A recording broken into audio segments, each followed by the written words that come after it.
Hi, I'm Malcolm Stern, and in conjunction with my friends John and Sandra Wilson from Online Events, we're creating a series of podcasts called Slay Your Dragons with Compassion. My book of the same name was conceived and inspired by the suicide of my daughter Melissa and the journey that took me on and the internal resources that I found. All of my guests will have a story to tell around overcoming and ultimately thriving through adversity. Special thanks to the band Stairway, Jim McCarty and Louis Chinamo, for the use of theme music from their album Medicine Dance, and my engineer Owen Santiago. I hope you enjoy this series, and thanks for listening. Welcome to my podcast, Slay Your Dragons with Compassion, done in conjunction with my friends at Online Events. And today, very happy to welcome a very old friend. Well, he's very old actually, but he's not that old. But a lovely guy, William Bloom. I've known him a long, long time, and we worked together at one point, running alternatives at St James's Piccadilly. And William, thanks for coming on the show. Good to see you. And so we're looking at the theme of the show, which is how adversity has shaped us and how we've become what we've become as a result of the little tricks and trials of our lives and whatever else. So tell us a bit about yourself and what you've become over the years. Oh, within the framework of these are the No, trials. don't worry about the framework too much. We'll get the Oh, framework. okay, well, okay. Potted biography. Born in London to a father and mother who had just come out of Japanese prisoner of war camps Whoa. and were carrying their own trauma from that. And anybody who knows people of that generation will know that they didn't do anything to process it. They just lived with it because there were hundreds of thousands of folk that came out of World War II carrying a frozen disposition and not able to talk about it because there wasn't the space to safely talk about it. So that was an atmosphere that was in my very loving and understanding home. It was, and both of them came from families of refugees in the first place. So there was a family ancestry of trauma, I suppose. But I was brought up very lovingly. And it's only in much later years that I look back and I go, maybe I should have been a lot more sensitive and compassionate to the space they were in. Which is I, quite difficult at the time, of course, isn't it? So, well, I was little. I was yeah. little. I was very rambunctious, full of energy. My school reports all report basically that I was too clever for my own good, and why didn't I just shut up and get on with it? And Sounds like nothing changes, William. So, no, I know it's awful, isn't it? I failed my A levels. I joked that I took my A levels in joint rolling. Um, I was always in the craft corner of a party helping joints. Anyway, um, let's just before we move on from there, just want to say yeah, that I've done quite a lot of work with Thomas Hubel on intergenerational trauma, and whether we like it or not, that we are carrying some of the wounds of our parents. So I'm sure, although that would have had a great impact on them, despite the fact that it was a loving home, you still would carry some of those wounds as well. I'm sure that's true. But, and this is, we can talk about this later, I'm a little Sure. bit bored with people turning that into a drama. Okay, good. Uh, because my understanding and my experience and my philosophy of life is that by its very nature, it's unsafe. By its very nature, to be a human being, a human creature on this planet with several billion other folk, all of whom are competing for space, competing for sexual favors, competing for food, it is by its very nature unsafe. And one of the exercises I've done in workshops and trainings over the years, I've asked people, how many of you were brought up in a family where everybody, without exception, with open hearts, just welcomed you, right? And then Oh, I interesting. then I ask, how many of you, when you went to your school, as you walked through the school gates, all the staff and all the other students are going, "Oh, it's lovely to see you. Welcome." So Yes. In my worldview, human life, by its very nature, is full of the slings and arrows of outrageous fortune, and that's just the way it is. That said, there are people who suffer extreme abuse, extreme torture, situations of warfare, and they are obviously profoundly affected, scarred by those effects. But at the other end of the spectrum, those of us who live comfortable, safe lives, which it has been for our generation, Malcolm. It's been comfortable and safe. I can't get deeply sympathetic towards the little squeaks about trauma there. You know, I spent 10 years working with special needs in a community college where I was worked with refugees, I worked with victims of torture, I worked with 18-year-old single parents who had three children and were of color and had no support. And the cold face of people who've actually been hurt. And when I left working in that particular domain to work in spiritual development, psychotherapeutic development, I found that my heart was not wisely comfortable with middle class people squeaking about their trauma. And I felt quite often that the therapists they were working with were colluding in a loop of, oh, it's bad, isn't it? You know. And so I have some hesitations there. I don't want to sound cold because I kind of think from a wise, loving, and compassionate perspective, there are certain points where you go to someone, hold on, hold on, get it Actually, in perspective. I think it's a really interesting point you're making, and I'm just reminded of the book Sophie's Choice, which is where Sophie is forced to choose which of her children is going to go to the into the gas chambers in the concentration camp. And she comes to America at the end of the war. She survives the war, and she talks about all the unearned trauma that people are working with. And I think there's something about what you're saying that we can easily make a whole big deal of things. And I mean, this show is about trauma and how we've dealt with it. And for me, I think I got off pretty lightly until my daughter died. But after that, I had to deal with the genuine thing of losing a child. But I think there's something that what that you're saying we can become neurotic about our suffering as well, isn't it? Really, is that what you're saying? Yeah, and I think to be fair, to understand where I'm coming from, um, yes, I have a doctorate in social psychology. Yes, I did 3 years psychoanalysis. Yes, my father was a psychiatrist. Yes, I deeply honor therapy, especially talk therapy, as profoundly useful.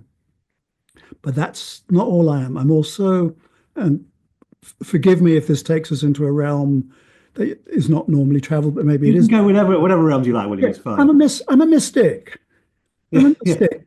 You know, and from the age of 4, 5, 6, I was looking at the blue sky and I was looking at nature and I was just going, wow, this is just beautiful. This is just wonderful. And my mysticism has developed into a kind of Buddhist, shamanic, Gnostic perspective. We had arguments about this historically at Malcolm because you know that into the rhythm of reincarnation, and you went, yeah, not maybe, really, you know. But at the very minimum, even if my sense of reincarnation is completely wrong, just a made up notion, for me, it's a metaphor for the fact that as souls, as beings, we're on journeys, and those journeys are basically to do with becoming more loving, more compassionate, more conscious. And our wider context is a very beautiful, wonderful, benevolent cosmos. and the profound and awful suffering that happens on planet Earth, which is real and horrible and sociopathic and traumatizing, is nevertheless in this much wider context. And I think when we work as therapists, as carers for people who are in trauma, I think a lot of the time we're actually ambassadors for diplomats on behalf of the greater reality, because we are there in that person's traumatized situation, bringing a vibe of love and acceptance and the fact that there's a meaning in it, which will eventually, as you said at the beginning of this block, will turn into something that's full of growth. Yeah. So my hopefulness and my optimism is not just a kind of humanistic wishful thinking. It's a deeply mystic, experiential knowing about the universe. And I think as a society, we need our mystics. The trouble is that there are so many spiritual bypassers who call themselves mystics. I know you are not that. Mm. So I'm very clear about that, William. So, but I think that in some ways, mysticism can become quite flaky. But what you're talking about is something quite different, isn't it? It's actually seeing the larger picture of the universe. Yeah, I Say a mean, bit more about that. it's awful. You and I were part of what was called the New Age movement, which was basically the birthing of the spiritual, not religious community. Yeah, And we have seen, or I have seen to my dismay, its commercialization. yeah. Capital has managed to absorb it. There are a huge number of flakes, snake oil salesmen, and worst of all, you call the bypassing, it's the folk who say there are shortcuts. And there are no shortcuts. And in that context, I'm it's almost a kind of Christian perspective. It's also a Buddhist perspective. Suffering is. Yeah. It just is. And the birth of consciousness inside the suffering is what we're looking for. I wake up inside the suffering. I either wake up or I'm just going to carry on being a victim, Mm. carry on moaning about it. And so I'm not a therapist, and I'm a teacher. And I talk a lot about this with friends of mine who are therapists. And probably better than me that there's the humanistic person-centered therapist who just sits, holds space, and waits for the person to emerge on their journey. There are other therapists who intervene. And then beyond that, there are coaches and teachers, and what coaches and what teachers do. We have a kind of impatience about people's growth. We see the potential, and our job as a teacher is to say, "Hey, come on, grow into that potential, learn this, learn this." So I'm up the kind of hopefully kind end of the give people a little kick and nudge to wake up, because I think that's the real solution to suffering, that you wake up in the midst of it. I think you're right. I think that how it's not what happens to us, it's how we deal with what happens to us. And I know when I looked at Melissa dying, which is obviously my main springboard for suffering, I realized after a while that I had developed certain techniques, is probably the wrong word, but I developed certain means of managing struggle and difficulty that I was able to apply in that scenario. And so in 2021, I had a heart attack and I was in the ambulance on my way to hospital, serious heart attack, and I thought I might die. And in that moment, there was a moment of bliss. There was a moment of, so this is it. If this is the moment, this is the moment. And I've had a bonus 3 years since then, which is great. But all of those things educated me, but I had to be able to go through the process in the time it took to go through the process. With Melissa's death, it was for years I was all over the show, but gradually piecing it together. And I think there is something about that we can get caught up in our neurotic suffering, or we can get caught up in what life has to educate us with. Is there meaning? Is there purpose to life, for example? I don't know what your thought is on that. Yeah, I've got three little stories. There was a professor of nursing in the United States called Margaret Newman, and she used to say to her nurses, "Look, your patients are born and they die. And in between being born and dying, They will have good health and they will have illness, and they will have good health and they will have illness. They will have good health and they have illness. And your real job, my nurses, is yes, of course, to care for their suffering, but your real job is to midwife the awakening of their consciousness. Lovely. And that That's was her wonderful. teaching. Now, when I was 25, I collapsed with very, very severe hepatitis, and the medics thought I was going to die. And in that process, there were clear moments for me when I went, I can either complain basically about what's going on with me, or hello, there's something in me that's waking up. And I, in my own way, neurotic way, I woke up. It didn't make me perfect, but it made me aware in a different way. But then I've got a third story, which is about my mum. And this is a slightly tragic story. In her 60s, late 60s, she was involved in a car crash where the car she was in went off the road and went down into a river. And she was trapped in this car with the water at her chin for 2 hours. And she freaked out and then went into a bliss state. And she had an hour of bliss, ecstasy, as the endorphins kicked in, her consciousness expanded. Then she was rescued. And couple of months later, I was talking with her about it.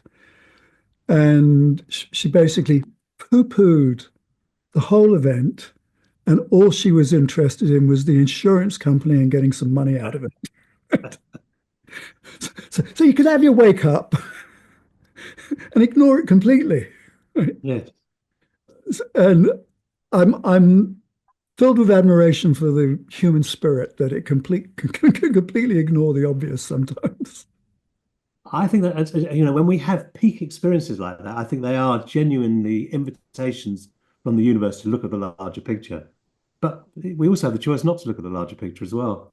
Well, she certainly decided not to. And did she ever look at the larger picture?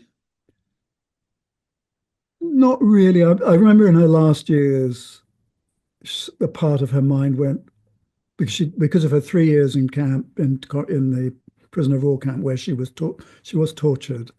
Um, she had a profound cellular distrust of human beings generally, but loved animals. She loved animals, and she could envisage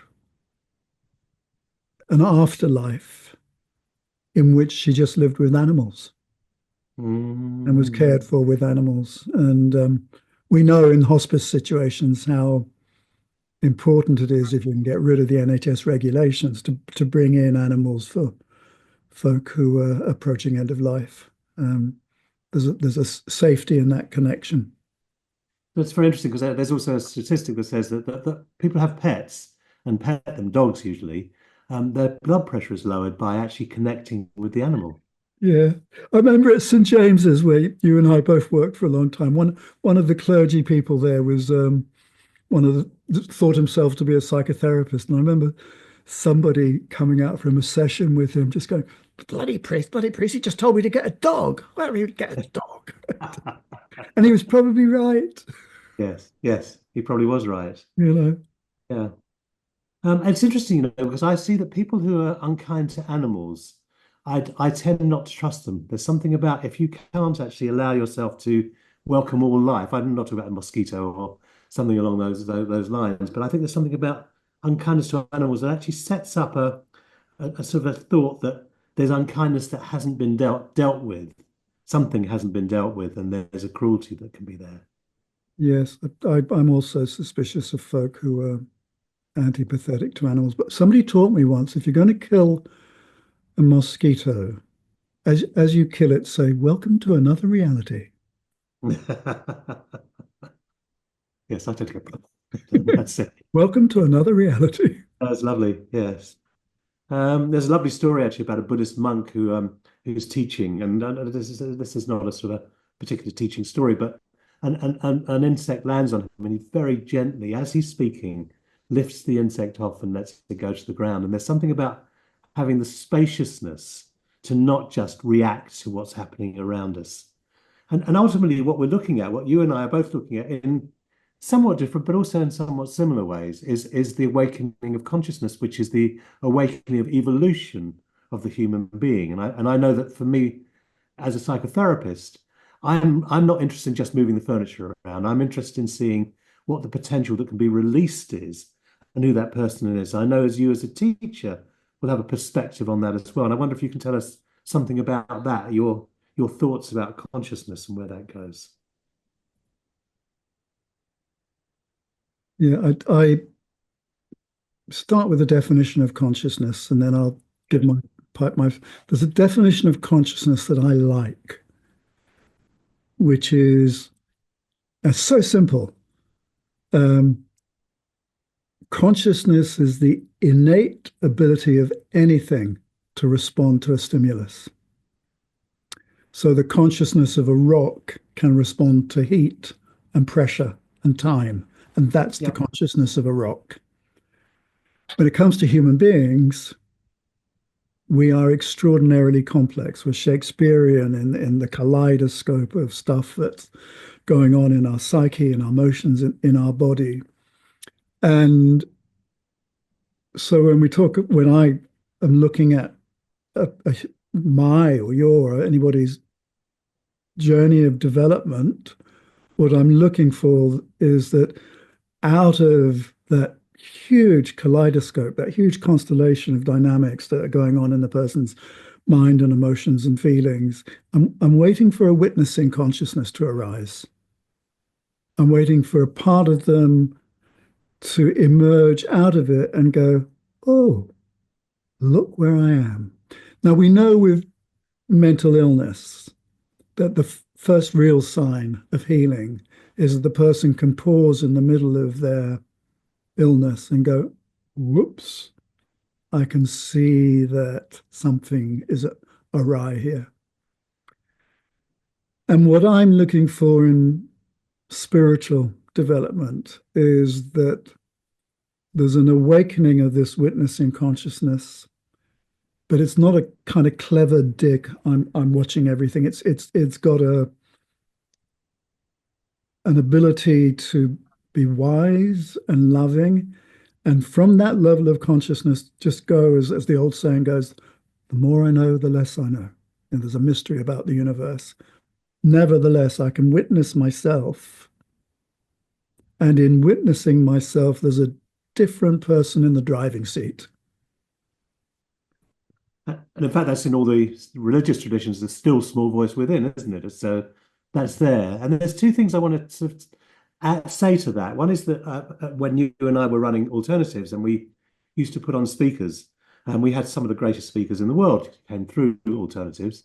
And what I saw is that the people who knew didn't know. So this is just in response to your, and for the people who are still in inquiry, there's something else. And the other thing I want to speak about is something that I've been fascinated with as I become older.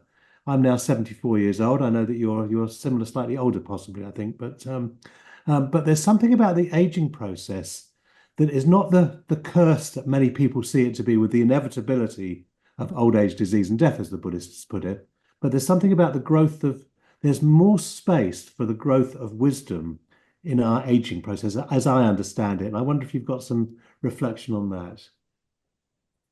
I'm I'm a little bit cynical here because one of the things I notice is that unpleasant young people become unpleasant old people. Yes, You yes. know, and greedy middle-aged people become greedy old people, and Mm. relatives who had a nasty vibe have a just as nasty vibe as they go into their 70s and 80s. However, I'll just speak for myself. As I get older, I just don't have the energy to run my old shit.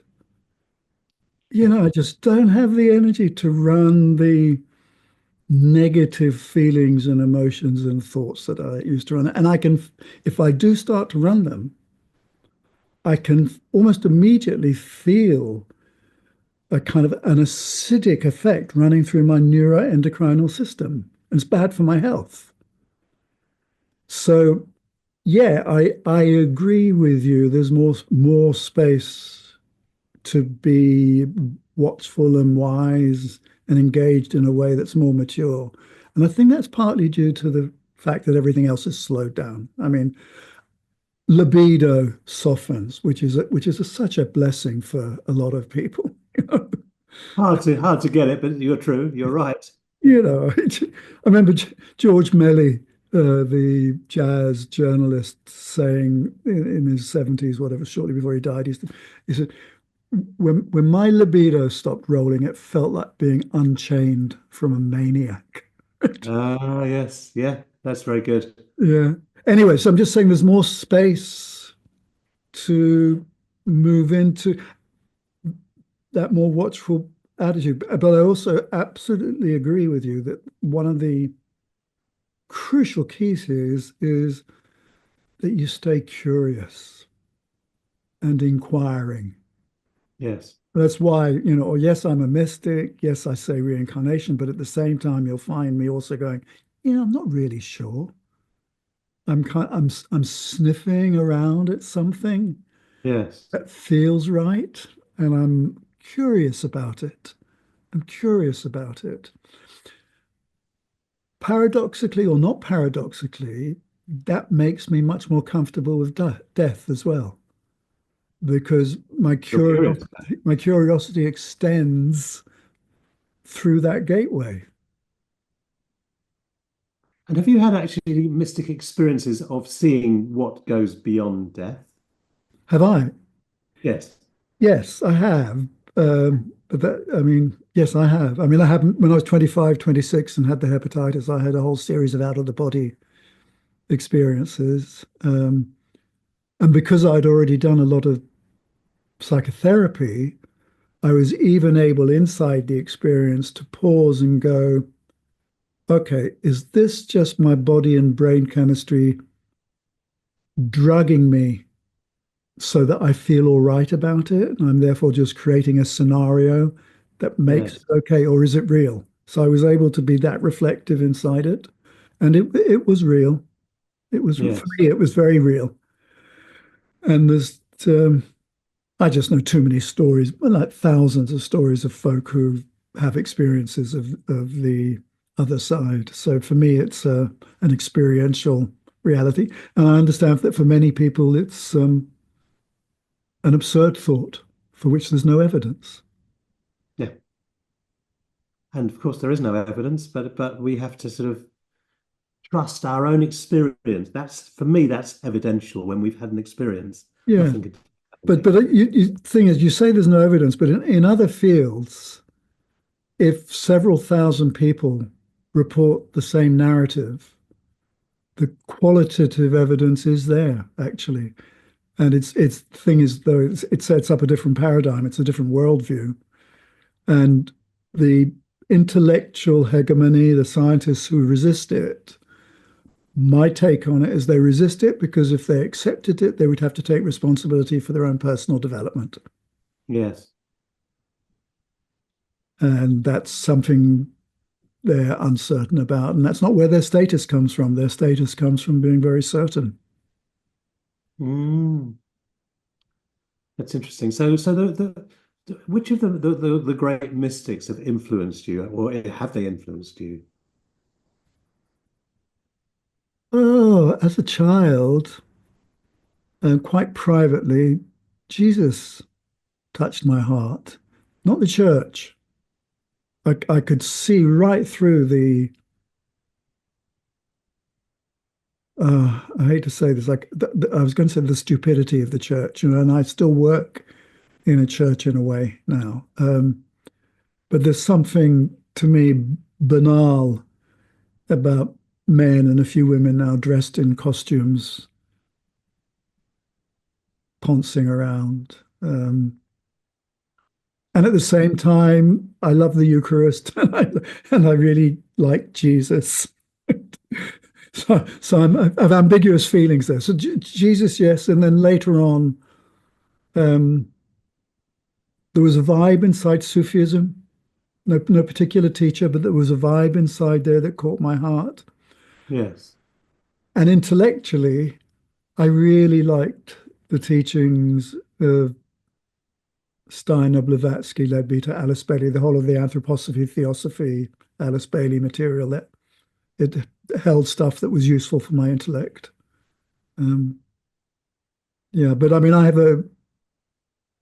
I start every day with sitting for an hour, and it takes me 20 minutes or so for everything to calm and clear, and then I'm in that zone. So I've got a behavior that reinforces.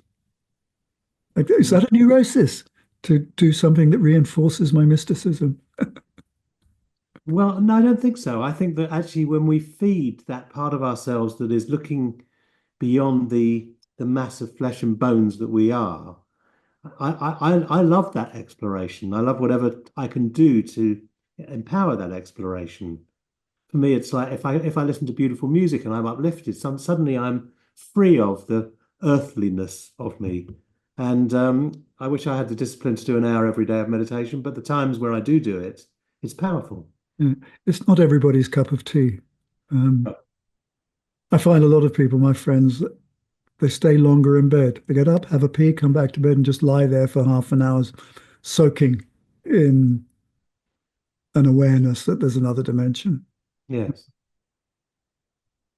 Hmm. So we're it's been I've really enjoyed the dialogue with you, and we're coming towards the end of our podcast.